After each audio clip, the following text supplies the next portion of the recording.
capito quando che vuoi, tu le fai allora va portane. Okay, there is where is it? A jug.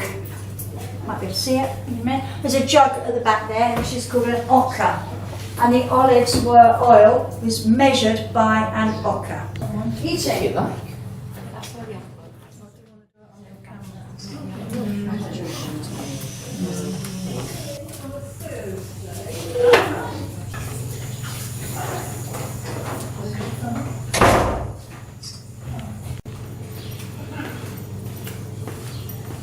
You never ever had the cheese serve it on top of the salad itself. Right, but you can eat it with it. Oh God, yes, but it's just they don't ever put it on the top because it's got the fruit in it. That's what's good. Still not.